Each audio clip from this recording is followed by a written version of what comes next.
안녕하세요.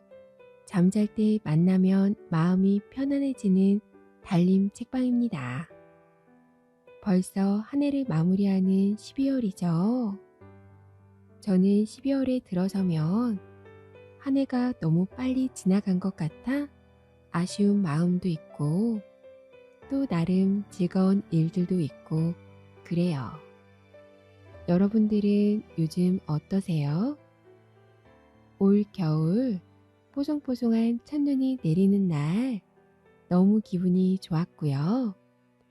밤거리에 하나 둘 따뜻한 빛을 밝히는 조명들을 바라만 보아도 얼굴에 미소가 가득해진답니다. 오늘은 거리를 지나다가 빛이 너무 예뻐서 사진으로 담아 보았어요. 다시 봐도 기분이 좋아지네요. 여러분들도 잠들기 전에 따뜻한 빛과 함께 기분 좋은 잠자리로 쏙 들어가 보아요. 오늘도 편안한 밤, 행복한 꿈 꾸며 잘 자요. 구독과 좋아요, 알람 설정은 저에게 큰 힘이 됩니다. 좁쌀 새톨과 스님. 오늘은 어느 마을에 들러보나. 한 스님이 바랑을 짊어진 채 목탁을 들고 걸어가고 있었습니다. 뜨거운 가을 햇볕 때문에 온몸이 구슬땀으로 젖어 있었습니다.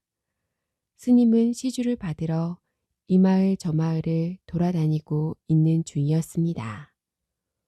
어제는 허탕이었지. 오늘은 부처님 앞에 올릴 공양미라도 좀 얻을 수 있었으면 좋으련만. 논밭은 누렇게 익어가고 있었지만 아직 추수하기에는 좀 이른 때였습니다. 마을 사람들도 먹을 양식이 넉넉하지 않으니 시주하기는 더더욱 어려웠습니다. 스님이 어느 산기슭을 지나가게 되었습니다. 땀도 식힐 겸 나무 그늘에 앉아 쉬어가기로 했습니다. 길 옆 밭에는 조가 누렇게 익어 탐스럽게 고개를 숙이고 있었습니다. 스님은 살그머니 조이삭 하나를 치켜 올렸습니다. 그러자 노란 좁쌀 새톨이 바닥에 또르르 굴러 떨어졌습니다. 오호, 농부의 땀이 가득 빼인 좁쌀인데. 스님은 비록 좁쌀 새톨이라고는 하나 그냥 버릴 수가 없었습니다. 생각다 못하여 그 좁쌀을 먹어버렸습니다. 그런데 스님이 좁쌀을 먹자마자 이상한 일이 벌어지고 말았습니다. 글쎄 스님이 소로 변해버린 것이었습니다. 스님은 너무도 어이없는 일이라 크게 소리쳐 보았습니다. 음메, 음메. 그러나 입에서 나오는 소리는 영락없는 소 울음소리였습니다. 스님은 어쩔 줄 모른 채 울부짖고만 있었습니다. 그때 밭 주인이 그곳을 지나가다 울고 있는 소를 보았습니다. 아니, 우리 밭에 웬 소가 있을까? 농부는 난데없이 소를 보고 깜짝 놀랐습니다. 콧뚜레도 없고 고삐도 없는 것이 주인 없는 소 같았습니다. 부처님이 주신 선물이구나. 농부는 가난했지만 항상 정직하고 착하게 살아가는 사람이었습니다. 부처님이 주신 소라고 생각하고 소중하게 집으로 데리고 갔습니다. 소가 된 스님은 농부에게 자기는 소가 아니라 사람이라고 말하고 싶었습니다. 그러나 입에서는 여전히 음메, 음메 하는 소 울음소리만 흘러 나올 뿐이었습니다. 그날부터 소가 된 스님은 농부의 집에서 살게 되었습니다. 밭도 갈고 무거운 짐도 실어 날라야 했습니다. 아침 일찍부터 일어나 하루 종일 일하고 늦은 밤이 되어서야 겨우 외양간으로 돌아올 수 있었습니다. 다 식은 여물을 씹으며 외양간에 누워 있으면 눈물이 저절로 흘러내렸습니다. 하루에도 몇 번씩이나 왜 좁쌀 세 톨을 먹었나 후회했지만 어쩔 수 없었습니다. 농부의 집에 온 지도 어느덧 3년이 흘렀습니다. 스님도 이제는 제법 수레도 잘 끌고 쟁기도 잘 갈게 되었습니다. 그러던 어느 날 아침이었습니다. 그날따라 농부가 늦잠을 자는지 여물을 줄 기척이 들리지 않았습니다. 소가 된 스님은 몹시 배가 고파 여물을 달라고 농부를 큰 소리로 불렀습니다. 밥 주세요. 밥 좀 주세요. 소가 된 스님은 깜짝 놀랐습니다. 자기 입에서 흘러나오는 소리는 영락없는 사람 목소리였습니다. 농부는 아침 일찍부터 누가 밥을 얻으러 온 모양이라고 생각하며 대문 밖으로 나가 보았습니다. 그러나 문 밖에는 아무도 없었습니다. 소가 된 스님은 3년 동안이나 먹여주고 재워준 농부에게 고마움을 전하고 싶었습니다. 그래서 농부를 조심스럽게 불렀습니다. 여보시오, 주인장. 사람은 없는데 사람 말소리가 계속 들리니 이상하다는 듯이 농부는 주변을 두리번거렸습니다. 그러나 여전히 아무도 없었습니다. 놀라지 마세요. 저 소입니다. 그제야 농부는 소가 사람 말을 한다는 것을 알았습니다. 소가 사람의 말을 하다니 이럴 수가. 너무도 어이없어하는 농부에게 소가 된 스님은 그동안 있었던 일을 모두 말해 주었습니다. 좁쌀 세 톨 값으로 3년이나 일했으니 좁쌀 한 톨에 1년의 머슴살이는 되었나 봅니다. 그러십니까, 스님? 저는 그것도 모르고 그동안 정말 수고가 많았습니다. 3년 동안이나 먹여주고 재워줘서 고맙소. 이제 사람으로 되돌아갈 날이 얼마 안 남은 듯 합니다. 그때까지만 이 댁이 묵게 해주시오. 그런 일이 있은 지 며칠이 지난 어느 밤이었습니다. 소가 된 스님은 외양간에 누워 여물을 되새기며 생각에 잠겨 있었습니다. 다시 사람이 되면 열심히 부처님만 섬겨야지. 이때 문득 발자국 소리가 들려왔습니다. 농부가 밥마실이라도 다녀오는 모양이라고 생각하며 소가 된 스님은 소리나는 쪽으로 고개를 돌렸습니다. 그런데 그곳에는 웬 낯선 사내 2명이 서 있었습니다. 이 집에도 소가 있네. 이 집 소까지 합하면 이 마을엔 소가 모두 10마리군. 마을에 있는 벼섬을 합하면 모두 500섬은 될 걸세. 이걸 모두 가져가려면 500명은 좋게 필요하겠군. 내일 모레 밤이 지나면 우리는 부자가 되네. 자, 얼른 두목에게 보고하러 가세. 2사람은 이 마을의 재물을 정탐하러 온 도둑이었습니다. 소가 된 스님은 이대로 있다간 온 동네가 쑥대밭이 될 것 같았습니다. 소가 된 스님은 당장 농부를 찾아갔습니다. 주인장, 주무십니까? 저 소입니다. 아이고, 스님께서 웬일이십니까? 주인장은 웬일인가 싶어 방문을 열고 밖으로 나왔습니다. 큰일 났습니다. 모레밤에 500명이나 되는 도둑대가 들이닥치게 되었습니다. 아니, 이 밤중에 난데없이 도둑대라니요. 농부는 어리둥절하여 소가된 스님을 바라보았습니다. 소가된 스님은 조금 전의 일을 모두 다 들려주었습니다. 스님, 이 일을 어쩌면 좋습니까?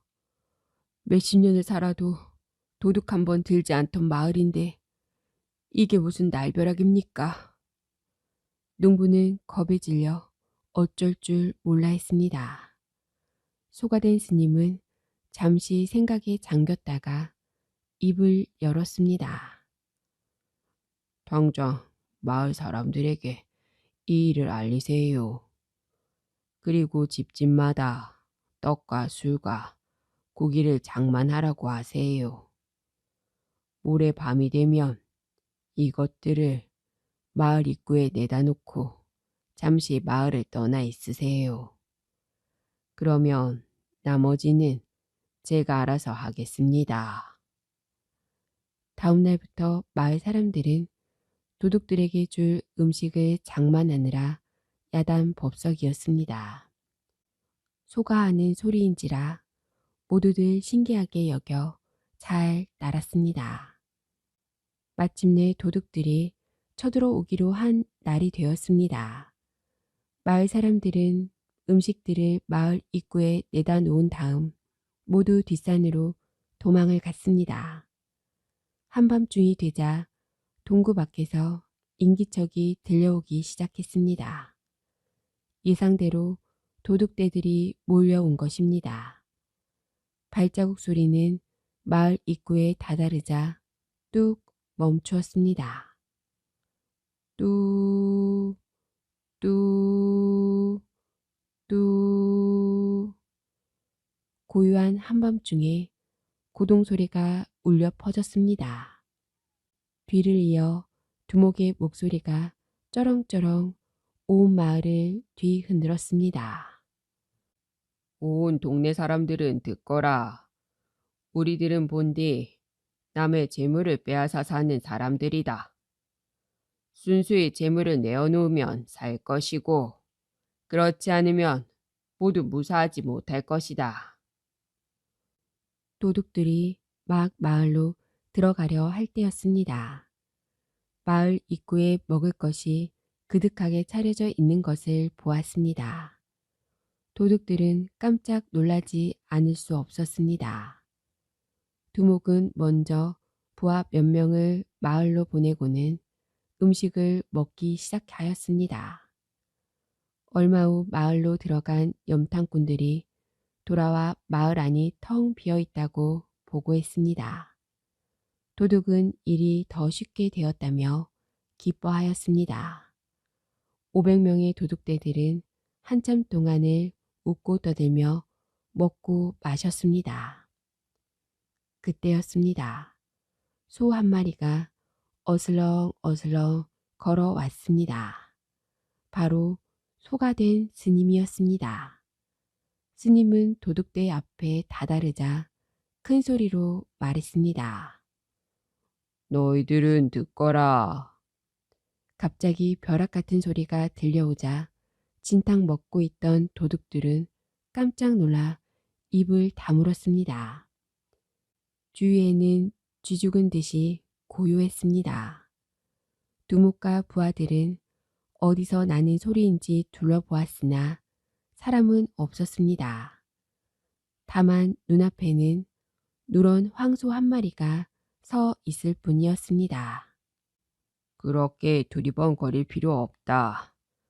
나는 지금 소가 되었지만 원래는 부처님을 모시던 불제자였다. 도둑들은 비로소 소가 사람 말을 하는 것을 알았습니다. 도둑들은 할 말을 잊은 듯 멍한 얼굴로 소를 바라볼 뿐이었습니다. 나는 3년 전에 좁밭을 지나다가 좁쌀 세 알을 주워 먹은 일이 있었다. 그제로 좁밭 주인집에서 3년이나 소가 되어 일을 하였다. 그런데 너희들은 일도 하지 않고 남이 땀 흘려 지어놓은 곡식을 빼앗겠다고. 좁쌀 세 톨에도 소가 되었는데 너희들이 그 많은 곡식을 훔친다면 무엇이 되어 죗값을 하겠느냐. 부처님의 벌이 두렵거든 지금부터 착한 사람이 되어 열심히 부처님을 섬기도록 해라. 이 말을 듣자 두목과 부하들은 모두 무릎을 꿇고 자기 죄를 뉘우쳤습니다. 그리고 그때부터 정말 마음을 고쳐먹고 착한 일을 하며 열심히 부처님을 섬겼습니다. 그 뒤 500명의 도둑들은 모두 도를 깨달아 부처님이 되었다고 합니다. 어떤 사람은 이 500명의 부처님들을 500나안이라고도 부른답니다.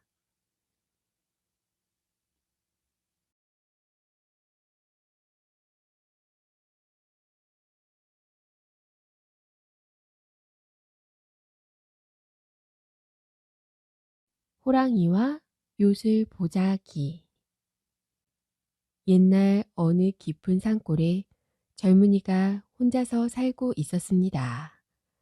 젊은이는 산비탈을 일구어 곡식을 심고 나무를 해다 팔아서 근근히 입에 풀칠을 하였습니다. 그러자니 집골도 영 말이 아니었습니다. 다 쓰러져가는 오두막집에 겨우 발을 뻗고 누울 만한 방 한 칸뿐이었습니다. 얼마나 옹색한지 뒷간도 없었답니다. 방문을 열고 나가서 아무데나 똥 오줌을 누면 그곳이 바로 뒷간이었습니다. 이러다 보니 마당이고 텃밭이고 온통 거름투성이었습니다. 혼자 사는 총각이니까 뭐 꺼리낄 것도 없으니 그냥 그렇게 살았습니다. 밤에 자다가도 뒷문을 열고 나가 몇 발자국 걸어가서 산에 대고 오줌을 누웠습니다.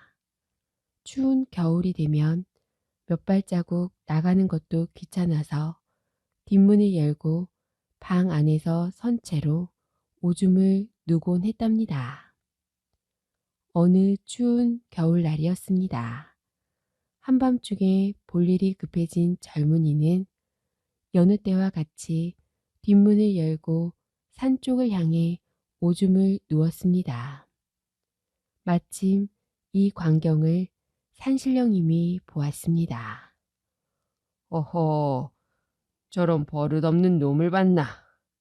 감히 산신령이 있는 산에 오줌을 눈단 말인가. 산신령님은 불같이 화를 내며 심부름꾼인 호랑이를 불렀습니다. 호랑아, 지금 당장 저 오두막집에 내려가서 젊은이를 혼내주어라. 호랑이는 쏜살같이 오두막집으로 내려와서 뒷산 나무 그늘에 숨었습니다. 요놈, 어디 맛 좀 봐라. 호랑이는 젊은이가 또 버릇없는 짓을 하면 단단히 혼내줘야지 하며 벼르고 있었습니다. 그런 것도 모르고 젊은이는 또 뒷문을 활짝 열어 오줌을 누웠습니다. 그걸 보고 호랑이가 덤불 속에서 막 뛰쳐나오려고 할 때였습니다. 젊은이가 뭐라고 중얼거리는 소리가 호랑이의 귀에 들려왔습니다. 호랑이는 무슨 말인지 궁금하여 다시 덤불 속으로 몸을 숨기고 귀를 기울였습니다. 아, 춥다 추워. 난 찬바람을 막아주는 오두막집이 있는데도 이렇게 추운데 뒷산에 사는 호랑이 영감은 얼마나 추우실까. 호랑이는 갑자기 귀가 번쩍 뜨였습니다.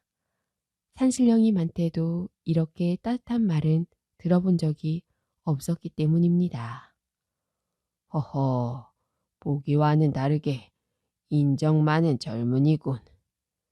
아무리 산신령님의 명령이지만 나를 저렇게 걱정해주는 젊은이를 해쳐서는 안 되지. 호랑이는 기분 좋게 발길을 돌려 산으로 되돌아갔습니다. 산신령님은 산꼭대기에서 호랑이가 하는 일을 가만히 지켜보고 있었습니다. 버릇없는 놈을 혼내주랬더니 왜 그냥 돌아왔느냐. 그 젊은이는 추워서 덜덜 떨면서도 제 걱정을 하고 있었습니다. 그렇게 착한 사람을 제가 어떻게 해치겠습니까? 그래, 잘했구나. 마음이 따뜻한 사람을 해쳐서는 안 되지. 호랑이는 산신령님께 호통을 맞을 줄 알았는데 뜻밖의 칭찬을 받자 기분이 좋아졌습니다. 며칠이 지난 어느 날 밤이었습니다. 호랑이는 젊은이의 집 근처를 지나가게 되었습니다. 호랑이는 젊은이가 어떻게 사는지 궁금해져서 오두막에 가 보았습니다. 마침 젊은이는 또 뒷문을 열어젖히고 오줌을 누며 중얼거리고 있었습니다. 아, 추워. 난 오두막집에 살아도 이렇게 추운데 호랑이 영감은 산에서 얼마나 추우실까? 젊은이는 전과 똑같이 이렇게 혼잣말을 하는 것이었습니다. 호랑이는 마음이 흐뭇해졌습니다. 호랑이는 다음 날 밤에도 그 다음 날 밤에도 오두막집에 찾아가 보았습니다. 젊은이는 오줌을 눌 때마다 여전히 호랑이 걱정을 하고 있었습니다. 날 이렇게 걱정해주는 사람도 다 있구나. 이렇게 고마운 사람을 도와주어야겠다. 큰 감동을 받은 호랑이는 산신령님께 말하였습니다. 산신령님, 그 마음씨 착한 젊은이에게 보답을 하고 싶습니다. 오, 그래. 어떤 보답을 해주려느냐? 가난한 젊은이에게 좋은 집과 가족을 만들어주고 싶습니다. 알았다. 그럼 이걸 갖다 주어라. 산신령님은 호랑이에게 보자기 하나를 내주었습니다. 호랑이는 어두워질 때까지 기다렸다가 보자기를 입에 물고 젊은이네 집으로 향했습니다. 즐거운 마음으로 오두막 앞에 온 호랑이는 갑자기 걸음을 멈추었습니다. 보자기를 주려고 불쑥 나타나면 젊은이는 놀라서 기절해 버릴지도 몰라. 이렇게 생각한 호랑이는 젊은이가 날마다 나무하러 산으로 올라가는 길목에 보자기를 놓아두었습니다. 이튿날이 되었습니다. 지게를 지고 산에 오르던 젊은이는 길에 떨어져 있는 보자기를 발견했습니다. 아니, 산속에 웬 보자기가 떨어져 있지? 젊은이는 보자기를 주워서 어디에 쓸까 잠시 생각했습니다. 날씨가 추우니 머리에 두르면 따뜻하겠구나. 보자기를 머리에 두르자 찬바람을 막아주어 귀와 얼굴이 금세 따뜻해졌습니다. 젊은이는 나무하러 다시 산속으로 들어갔습니다. 한참 올라가던 젊은이는 걸음을 멈추었습니다. 갑자기 귀가 따갑게 떠드는 소리가 들려왔기 때문입니다. 이상하다. 깊은 산속에 웬 사람들이 이렇게 떠들까? 젊은이는 사방을 둘러보았으나 아무도 없었습니다. 다만 나뭇가지에 참새 몇 마리가 앉아 있을 뿐이었습니다. 가만히 들어보니 떠드는 말소리는 참새들이 주고받는 소리였습니다. 아니, 새소리를 들을 수 있단 말인가? 젊은이는 참으로 신기했습니다. 젊은이는 머리에 둘러쓴 보자기를 풀고 귀를 기울였습니다. 그냥 새소리잖아. 호랑이가 갖다 놓은 보자기는 바로 새의 말을 알아듣는 요술 보자기였습니다. 이 보자기를 머리에 쓰면 새들이 지저귀는 소리가 마치 사람들의 말소리처럼 들렸습니다. 사람들은 똑똑하다고 말로만 하지 정말 멍청해. 아랫마을에 사는 박부자네 금실 아씨 말이야. 금방 고칠 병을 손도 못 쓰고 죽을 때만 기다리고 있거든. 아, 참 답답해서 못 보겠어. 글쎄 말이야. 안채 용마루 밑에 있는 천년 묵은 지네 때문인걸 모르고 있으니. 그 지네를 쇠젓가락으로 집어서 끓는 기름에 던져 죽이면 병이 씻은 듯 나을 텐데. 젊은이는 그 자리에서 가만히 일어났습니다. 옳지. 내가 가서 금실아 씨의 병을 고쳐 주어야겠다. 젊은이는 곧장 아랫마을 박부자네 집으로 달려갔습니다. 이댁 따님의 병이 위중하다는 소문을 듣고 찾아왔습니다. 제가 따님의 병을 고쳐드리겠습니다. 죽어가는 외동딸을 지켜보며 한숨만 쉬던 박부자는 젊은이를 반갑게 맞이했습니다. 그동안 유명하다는 의원은 모조리 불러보았고 좋다는 약은 다 구해 먹여도 병을 못 고쳤답니다. 그런데 웬 젊은이가 나서서 고치겠다니 얼마나 반가웠겠습니까? 젊은이, 제발 우리 딸을 좀 살려주시오. 어르신, 사다리와 쇠젓가락을 준비해 주세요. 그리고 커다란 가마솥을 앞마당에 걸고 기름을 가득 부은 뒤 팔팔 끓여주세요. 박 부자는 병을 고치는데 쇠젓가락과 사다리와 가마솥이 왜 필요한지 궁금했지만 하인들을 불러 준비를 시켰습니다. 가마솥에서 기름이 부글부글 끓기 시작하자 젊은이는 쇠젓가락을 들고 사다리를 타고 지붕 위로 올라갔습니다. 젊은이가 용마루를 걷어내자 그곳에서는 절구공이만한 지네 한 마리가 꿈틀거리고 있었습니다. 젊은이는 용기를 내어 쇠젓가락으로 지네를 집어 기름이 펄펄 끓고 있는 가마솥 안으로 던졌습니다. 지네는 꿈틀거릴 사이도 없이 뜨거운 기름 속에 튀겨져 버렸습니다. 지네가 죽는 순간 방 안에서는 믿기 어려운 일이 일어났습니다. 아, 잘 잤다. 며칠째 정신을 잃고 있던 금실아 씨가 방금 잠에서 깨어난 사람처럼 눈을 비비며 일어난 것입니다. 여보, 우리 애가 살아났습니다. 박 부자네 집에서는 다들 큰 경사가 났다며 기뻐했습니다. 박 부자는 젊은이의 손을 지그시 잡고는 말했습니다. 젊은이, 내 사이가 되어주게. 예, 무슨 말씀이신지. 다 죽은 딸을 살려주었으니 내 딸과 100년 가약을 맺게나. 평생 장가도 못 가고 총각 귀신이 될 뻔한 젊은이는 좋아서 입이 벌어졌습니다. 얼마 뒤 젊은이는 박 부자네 예쁜 딸을 아내로 맞았습니다. 박 부자가 적지 않은 땅을 내주어 가난에서도 벗어나게 되었습니다. 젊은이는 다 쓰러져가는 오두막집을 헐어내고 새 집을 지었습니다. 젊은이는 이제는 아무리 추운 한밤중에도 뒷문을 열고 나가 산에다 대고 오줌을 누울 필요가 없게 되었습니다. 왜냐하면 뒷간도 생겼고 새색시가 큼지막한 요강도 가져왔으니까요.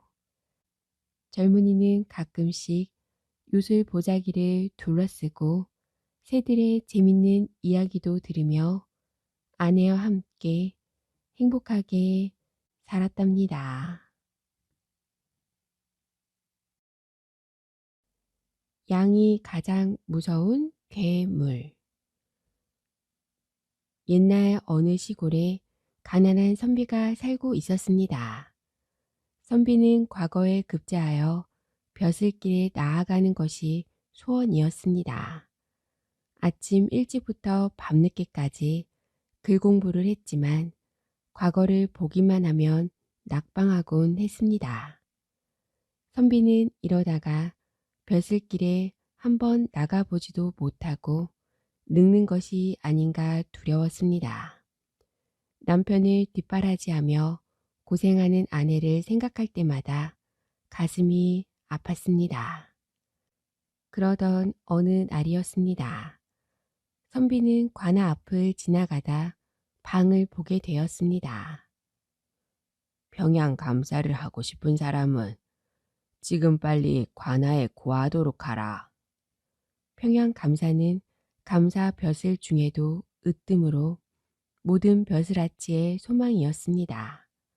그런데 무슨 일인지 평양 감사가 새로 부임하기만 하면 꼭 그날 밤 죽는 것이었습니다.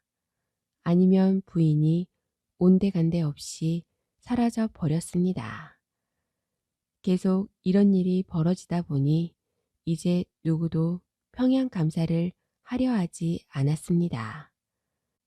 그렇다고 감사 자리를 비워 놓을 수는 더더욱 없는 일이었습니다.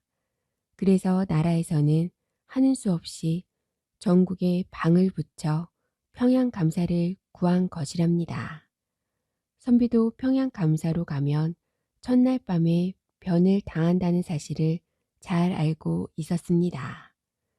그날 밤 선비는 밤잠을 이루지 못한 채 뒤척이며 고민하였습니다. 내가 어느 세월에 공부하여 벼슬을 해보겠는가. 평생 벼슬 한 자리 못 해보고 죽느니 차라리 평양감사 한번 해보고 죽는 게 낫겠지.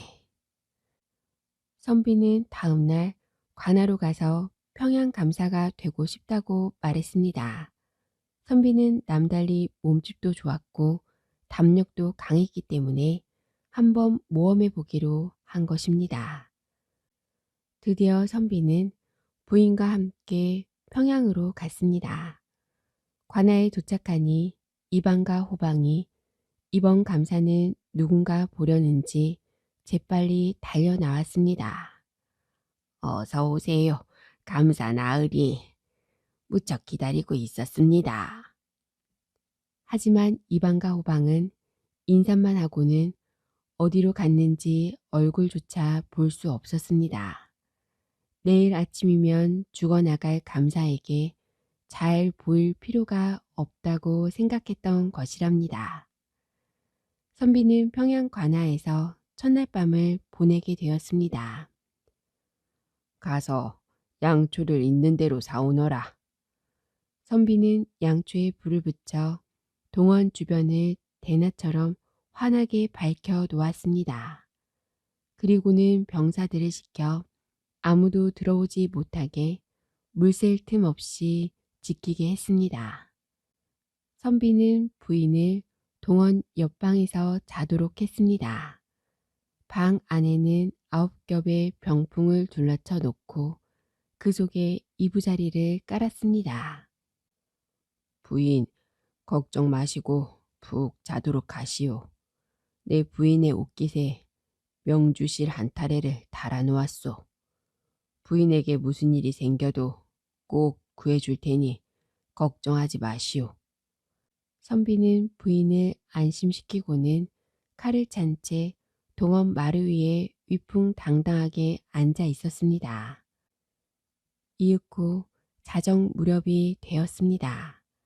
갑자기 서늘한 기운이 동원 주위를 감싸더니 찬바람이 휙 하고 스쳐갔습니다. 바람결에 대낮같이 밝혀 놓았던 촛불들이 순식간에 꺼져 버렸습니다. 동원 주변은 한 치 앞도 분간할 수 없을 만큼 캄캄하게 되었습니다. 선비는 순간 소름이 쫙 끼쳤지만 워낙 담력이 강해서 기절하지는 않았습니다. 선비는 두려움에 온몸을 떨며 전해 왔던 감사들이 모두 이 순간 정신을 잃고 말았을 것이라고 생각했습니다. 얼마 후 선비는 정신을 가다듬고 다시 촛불을 붙였습니다. 주위를 둘러보았지만 아무것도 달라진 게 없었습니다. 선비는 문득 이상한 생각이 들었습니다. 부인, 부인! 선비는 급히 부인의 방으로 달려가 보았습니다. 그런데 9겹의 병풍 속에 숨겨놓은 부인이 감쪽같이 없어진 것이었습니다. 부인 옷깃에 달아 놓았던 명주실 한 타래가 거의 풀려나가 있었습니다.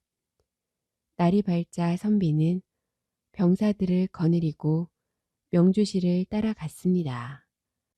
명주실은 산속으로 풀려가고 있었습니다. 깊은 산속에 다다르자 커다란 바위가 나타났고 명주실은 바로 그 바위 속으로 사라지고 없었습니다. 옳지. 이곳이 바로 괴물이 사는 동굴이구나.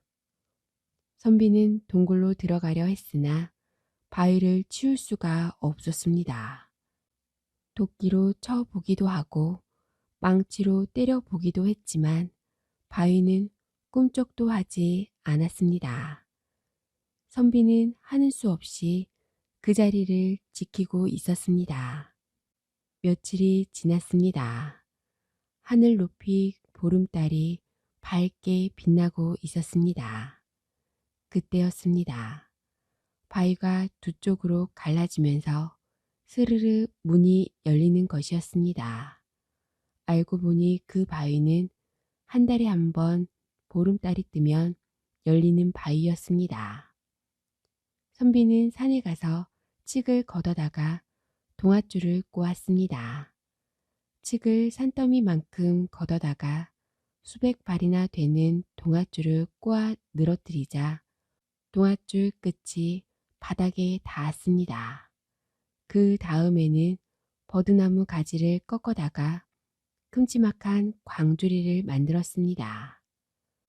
무슨 일이 있더라도 내가 줄을 흔들 때까지는 가만히 기다리고 있거라. 선비는 병사들에게 줄을 잡게 하고는 광주리를 타고 내려갔습니다. 한참 동안 내려가니 드디어 발이 땅에 닿았습니다. 주위를 두리번거리니 저쪽에서 희미한 한 줄기 빛이 보였습니다. 선비는 무작정 그 빛을 따라갔습니다. 한참을 가니 그 빛이 점점 밝아지더니 환한 세상이 나왔습니다. 언덕을 하나 넘어가니까 큰 동네가 나오는데 온 동네에 온통 고래등 같은 기와집만 있었습니다. 부인을 납치해간 괴물이 사는 마을 같았습니다. 선비는 그중 제일 큰 기와집으로 가 보았습니다. 그 집 대문 밖에는 우물이 하나 있고 우물 옆에는 버드나무가 한 그루 있었습니다. 선비는 얼른 나무 위로 올라가 숨었습니다. 조금 있으니 한 여인이 물동이를 머리에 이고 나오는데 자세히 보니 자기 부인이었습니다. 선비는 반가운 마음이 들었지만 행여 들킬까봐 소리 지를 수가 없었습니다. 부인이 물동이를 씻어 물을 하나 가득 길어놓고 막 머리에 이려고 할 때였습니다. 선비는 버드나무 잎을 한 줌 훑어 물동이 위에 떨어뜨렸습니다. 버들잎아, 지지 마라. 내가 지면 내 눈에서 눈물이 진다. 부인은 한숨을 내쉬며 이렇게 말하고는 물동이에 물을 쏟아내고 다시 물을 길어 부었습니다. 그걸 막 이려고 하는데 선비가 또 버들잎 한 줌 물동이 위에 떨어뜨렸습니다. 버들잎아, 지지 마라. 내가 지면 내 눈에서 눈물이 진다. 부인은 아까보다 더 깊은 한숨을 내쉬면서 다시 물을 길어다 물동이에 부었습니다. 부인이 막 물동이를 이러고 할 때였습니다. 선비는 또 버들잎을 훑어서 떨어뜨렸습니다. 부인은 버드나무 위를 올려다 보았습니다. 선비를 본 부인은 깜짝 놀랐습니다. 아이고, 서방님, 어떻게 여기 들어오셨습니까? 부인은 반가워서 어찌할 줄 몰라 했습니다. 선비는 그동안 겪은 일을 쭉 설명했습니다. 그러자 부인은 눈물을 머금으며 말했습니다. 나를 잡아온 괴물은 워낙 힘이 세서 100사람이 덤벼도 못 당합니다. 그러니 잡히기 전에 어서 빨리 이곳에서 도망치세요. 그러나 선비는 걱정하는 빛도 없이 부인에게 말했습니다. 여기까지 와서 어찌 혼자 돌아간단 말이오. 이대로 당신을 두고 갈 수는 없소. 괴물을 죽일 방법을 함께 찾아봅시다. 선비는 잠시 조용히 생각에 잠겨 있다가 부인에게 말했습니다. 당신은 괴물이 이 세상에서 무엇을 제일 무서워하는지 알아내 내게 알려주시오. 남편의 결심이 굳은 것을 알고 부인은 그렇게 하겠다고 대답했습니다. 부인은 물동이를 이고 아무 일도 없었다는 듯 집으로 들어갔습니다. 부인은 기회를 보아 괴물에게 부드럽게 물어보았습니다. 당신은 이 세상에서 무서울 것이 하나도 없겠지요? 그래, 나는 아무것도 무서운 게 없지. 나보다 힘세고 무서운 건 없거든. 그래도 한 가지 정도는 무서운 게 있을 것 아니에요. 무엇 때문에 그것을 알려 하느냐? 당신에게 위험한 일이 생기면 당신의 아내인 내가 도와줘야 할 것 같아서요. 부인이 이렇게 말하자 괴물은 부인이 정말 자기를 걱정하는 줄 알았습니다. 한 가지 있기는 있는데.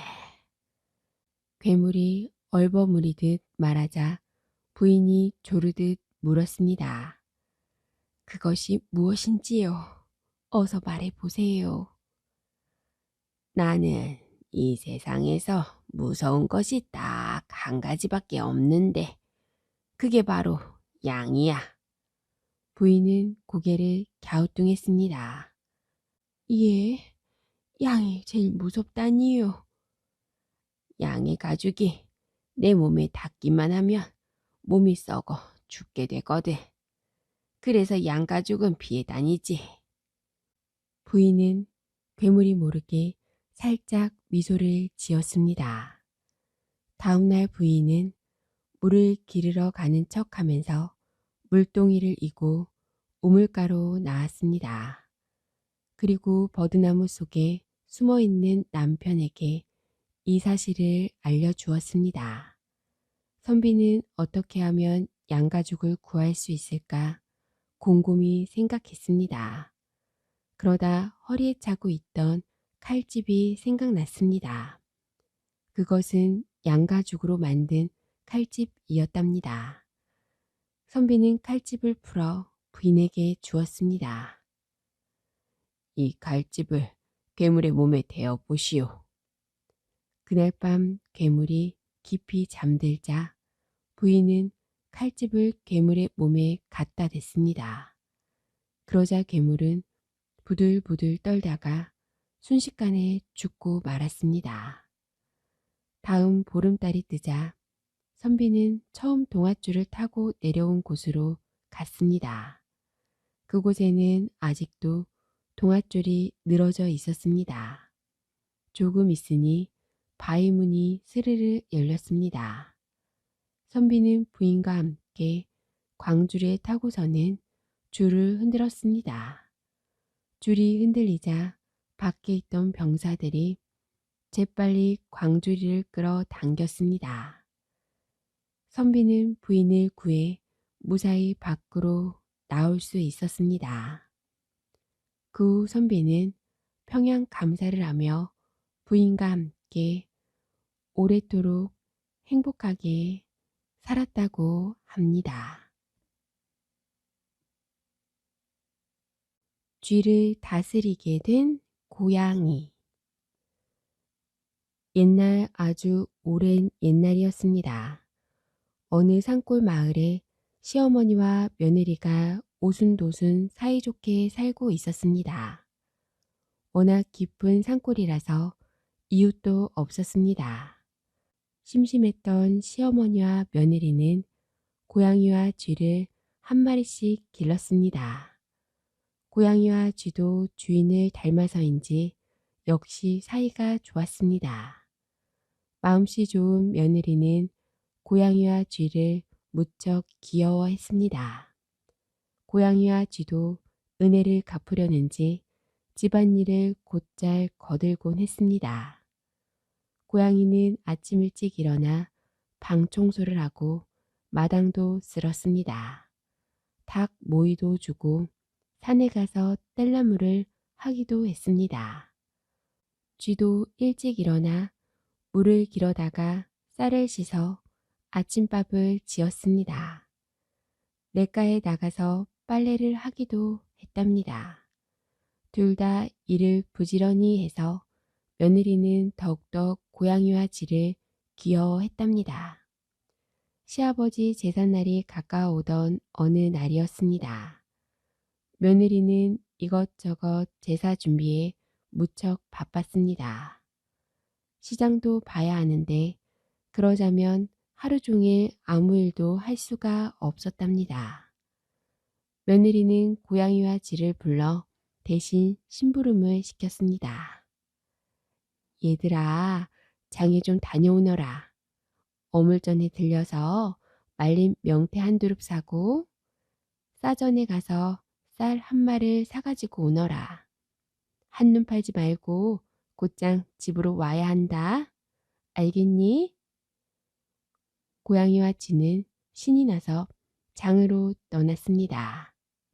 장에는 신기한 구경거리와 맛있는 먹거리들이 많았습니다. 그러나 물건만 사가지고 곧바로 오라는 주인의 말이 있었으니 한눈을 팔 수가 없었습니다. 점심도 먹지 못하고 그냥 돌아가기로 했습니다. 고양이는 명태 두rum을 들고 쥐는 쌀자루를 둘러매고 오순도순 강 길을 되돌아왔습니다. 한참을 걸으니 산중턱에 이르렀습니다. 가야 할 길이 아직도 많이 남았는데 다리도 아프고 짐도 무거웠습니다. 고양이와 쥐는 잠시 쉬어가려고 나무 그늘에 앉았습니다. 점심도 못 먹은 고양이와 쥐는 배가 몹시 고팠습니다. 배고픔을 참지 못하는 쥐가 먼저 고양이에게 말했습니다. 고양아, 우리 이것 좀 조금만 먹고 가자. 이 말을 들은 고양이가 펄쩍 뛰었습니다. 안 돼. 아무리 배가 고파도 심부름으로 사가지고 가는 음식을 어떻게 먹니? 그래도 쥐는 계속해서 고양이에게 졸랐습니다. 너는 고기를 좋아하니 명태를 먹고 나는 곡식을 좋아하니 쌀을 먹자. 조금만 먹으면 티도 안 날 거야. 다른 음식도 아니고 제사상에 올라갈 음식인데 어떻게 먼저 먹을 수 있겠어. 조금만 참자. 그런데도 쥐는 고양이의 말을 듣지 않고 혼자서 자루에 든 쌀을 꺼내 먹었습니다. 고양이는 더 이상 말릴 수가 없어서 그냥 보고만 있었습니다. 고양이와 쥐는 집에 돌아오자 사가지고 온 물건을 내려놓았습니다.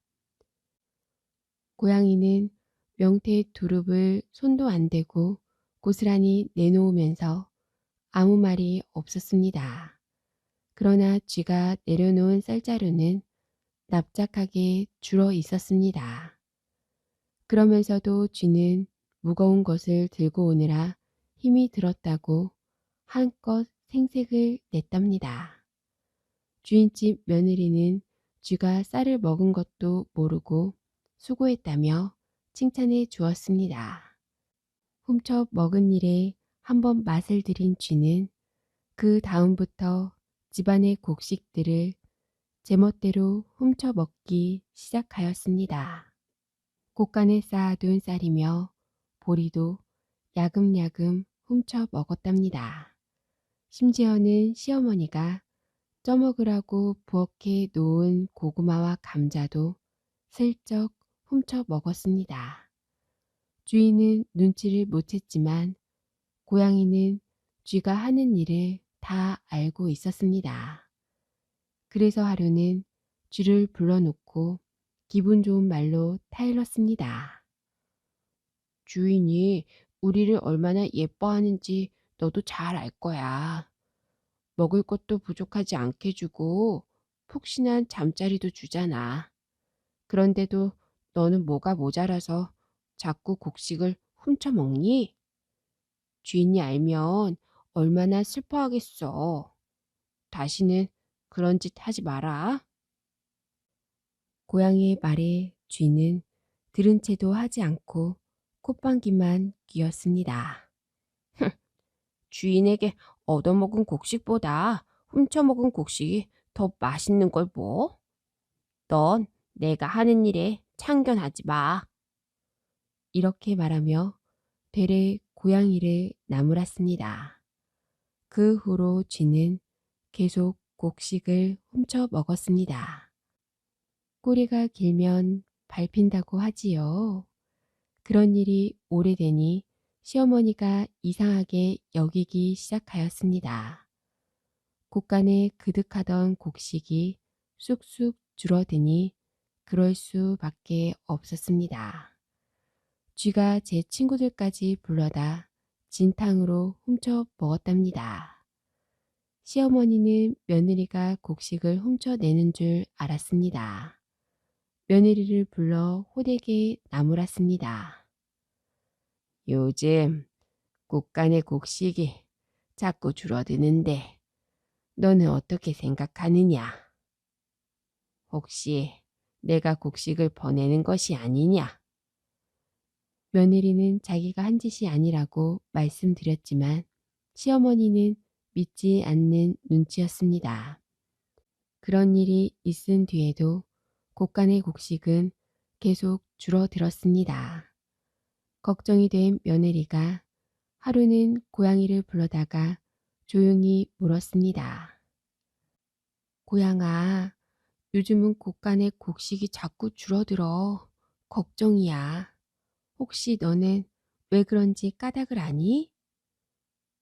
글쎄요, 큰 걱정이네요. 하지만 전 잘 모르겠습니다. 고양이는 쥐 때문이라는 걸 알았지만 쥐가 혼이 날까봐 모른다고 대답하였습니다. 며느리는 이번에는 쥐에게 똑같이 물어보았습니다. 쥐는 가슴이 뜨끔했습니다. 행여 제가 한 일이 들통날까봐 마음이 조마조마했답니다. 얼마 전에 고양이가 밤에 몰래 곳간에 들어가는 것을 보았습니다. 쥐는 자기를 감싸준 고양이를 도도로 모는 거짓말까지 하고 말았습니다.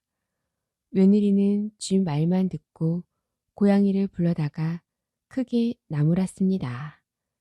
그래도 고양이는 며느리에게 사실대로 일러 바치지 않고 쥐를 다시 한번 타일렀습니다. 내 잘못을 내가 다 뒤집어 썼지만 너를 원망하지 않을게. 그러니 이제부터 제발 곡식을 훔쳐 먹지 말아라. 그러나 그 뒤로도 쥐는 버릇을 고치지 못하고 자꾸만 곡식을 훔쳐 먹었습니다. 보다 못한 고양이가 한 번은 쥐를 붙잡아 마구 혼을 냈습니다.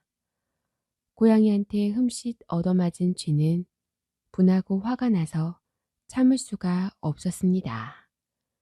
쥐는 어떻게 하면 고양이를 혼내줄 수 있을까 생각했습니다. 마침내 쥐는 쪼르르 하늘나라 옥황상제님께 달려가서는 억울하다는 듯 하소연을 했습니다. 저와 한 집에 살고 있는 고양이가 죄 없는 저를 마구 때렸습니다. 나쁜 고양이를 혼내주십시오. 쥐의 말을 들은 옥황상제님은 당장 고양이를 불러들였습니다. 너는 쥐보다 덩치도 크고 힘도 세면서 왜 약한 쥐를 괴롭히느냐? 고양이는 일이 이렇게까지 되니 지금까지 일을 사실대로 말하지 않을 수가 없었습니다. 제가 쥐를 혼낸 데에는 다 그럴 만한 이유가 있었습니다. 쥐는 그동안 주인집 곡식을 계속 훔쳐 먹었습니다. 제가 몇 번이나 좋은 말로 타일렀지만 제 말은 듣지도 않았습니다.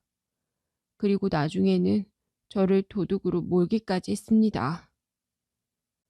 고양이의 말을 다 듣고 난 옥황상제님은 이렇게 명령했습니다.